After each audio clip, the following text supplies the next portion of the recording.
नमस्कार दोस्तों, मैं बॉय परियार स्वागत करता हूं आप सभी का आरएसपी क्लासेस में। और जो आज का हमारा टॉपिक है वो है डीएनए का वाटसन क्रिक मॉडल। डीएनए का वाटसन व क्रिक मॉडल, ये वाला प्रश्न ज़्यादातर बोर्ड एग्जाम में आया करता है, तो इसलिए आज हम टॉपिक लेके आए हैं डीएनए का वाटसन और क्रिक मॉडल। तो डीएनए का वाटसन क्रिक मॉडल सीधी सी बात है, किसने दिया? वाटसन व क्रिक ने दिया। लेकिन किस आधार पे दिया? तो वैज्ञानिक थे विल्किंस और फ्रैंकलिन। कौन थे? विल्किंस व फ्रैंकलिन। इन्होंने क्या किया? एक्सरे क्रिस्टोग्राफी की और उसकी सहायता से डीएनए का अध्ययन किया। विल्किंस व फ्रैंकलिन ने एक्सरे क्रिस्टोग्राफी की सहायता से क्या किया? डीएनए का अध्ययन किया। तो डीएनए का अध्ययन किसने किया था? विल्किंस व फ्रैंकलिन ने। इसी अध्ययन के आधार पर वाटसन व क्रिक ने 1953 में डीएनए का डबल हेलिक्स मॉडल दिया, यानी डीएनए का द्विकुंडलित मॉडल दिया। तो इस मॉडल के अनुसार क्या होता है कि डीएनए दो पॉलीन्यूक्लियोटाइड चेन श्रृंखलाओं का बना होता है। आप देख सकते हो कि डीएनए कितनी पॉलीन्यूक्लियोटाइड श्रृंखला का बना हुआ है? दो का। एक पॉलीन्यूक्लियोटाइड चेन एरे और एक एरे, यानी कितनी श्रृंखला है टोटल? दो। तो ये क्या है? Polynucleotide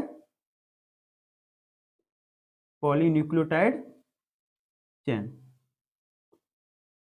polynucleotide. क्योंकि डीएनए किसका बहुलक होता है? न्यूक्लियोटाइड का बहुलक होता है। और न्यूक्लियोटाइड जब आपस में मिलते जाते हैं तो क्या होता है? पॉलीन्यूक्लियोटाइड हो जाता है। तो एक पॉलीन्यूक्लियोटाइड चेन ए रही और एक ए रही, तो कितने हो गए टोटल? दो। यानी डीएनए दो पॉलीन्यूक्लियोटाइड श्रृंखला का बना हुआ होता है। दोनों पॉलीन्यूक्लियोटाइड चेन की दिशा एक दूसरे से भिन्न होती है। भिन्न कैसे होती है? यदि एक की ध्रुवता 3 प्राइम टू 5 प्राइम है, यदि एक का डायरेक्शन क्या है? 3 प्राइम टू 5 प्राइम है, तो दूसरे का डायरेक्शन क्या होगा? 5 प्राइम टू 3 प्राइम। यदि एक पॉलीन्यूक्लियोटाइड श्रृंखला की दिशा 3 प्राइम टू 5 प्राइम है, तो दूसरे की क्या होगी? 5 प्राइम टू 3 प्राइम। अब आगे देखते हैं कि दोनों पॉलीन्यूक्लियोटाइड आपस में हाइड्रोजन बॉन्ड से जुड़े होते हैं। यानी कि दोनों श्रृंखलाएं किससे जुड़ी होती हैं? आपस में हाइड्रोजन बॉन्ड से जुड़ी होती हैं। यहाँ पे क्या होते हैं? हाइड्रोजन बॉन्ड होते हैं। क्या होते हैं? हाइड्रोजन बॉन्ड होते हैं। तो हाइड्रोजन बॉन्ड कहाँ होता है? नाइट्रोजनस बेस, यानी कि नाइट्रोजनस क्षारक होते हैं ना, उनके मध्य पाया जाता है। जैसे नाइट्रोजन क्षारक क्या होते हैं? पायरिमिडीन और प्यूरिन। क्या क्या होते हैं? पायरिमिडीन और क्या होता है? प्यूरिन। क्या होता है? प्यूरिन। तो पायरिमिडीन के अंतर्गत क्या आते हैं? साइटोसिन व थायमिन। और प्यूरिन के अंतर्गत क्या आते हैं? एडिनिन और ग्वानिन। यानी कि पायरिमिडीन के अंदर क्या आता है? सी व टी, यानी साइटोसिन व थायमिन। और प्यूरिन के अंतर्गत क्या आता है? ए व जी, एडेनिन व ग्वानिन।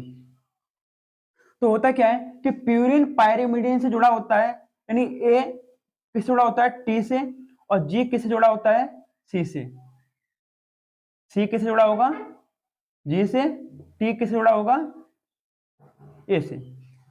तो ध्यान रखना कि जो हाइड्रोजन बॉन्ड होते हैं वो किसके मध्य होते हैं? नाइट्रोजन क्षारक के मध्य होते हैं। और एडेनिन व थायमिन के बीच में डबल हाइड्रोजन बॉन्ड होते हैं, जबकि ग्वानिन व साइटोसिन के बीच ट्रिपल हाइड्रोजन बॉन्ड होते हैं। मतलब साइटोसिन और ग्वानिन के बीच कितने होंगे? 3। और थायमिन व एडेनिन के अंदर कितने आएंगे? 2 हाइड्रोजन बॉन्ड। कितने होंगे? 2 हाइड्रोजन बॉन्ड। ठीक। तो एडेनिन व थायमिन के बीच कितने हाइड्रोजन बॉन्ड हैं?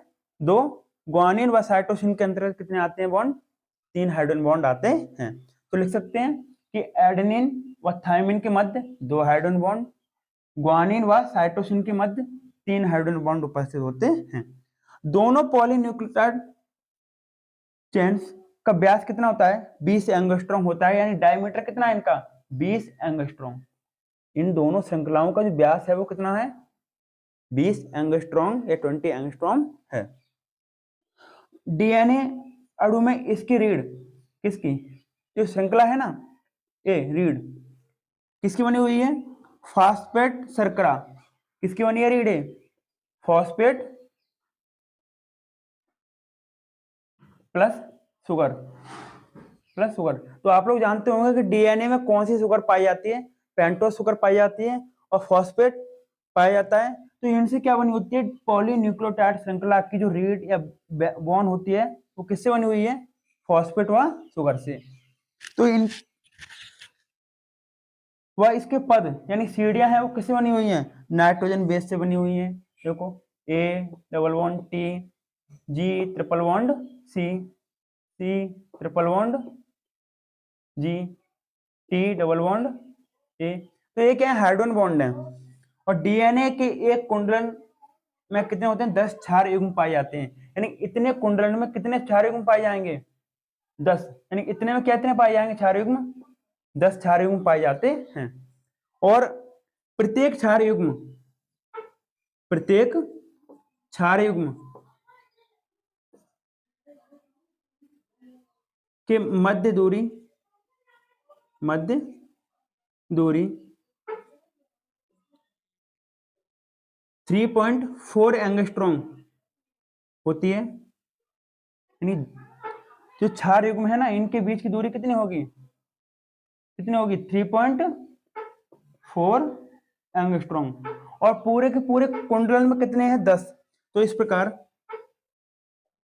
प्रकार डीएनए की कुंडलन में, के एक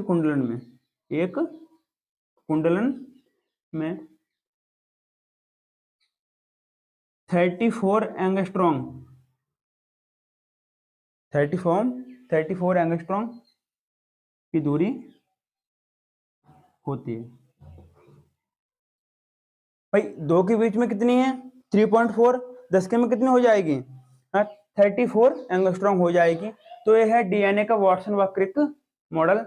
तो अपनी तैयारी बेटर करते रहें और परीक्षा से जुड़े हुए महत्वपूर्ण प्रश्न हमारे YouTube चैनल से देखते रहें। आज के लिए धन्यवाद।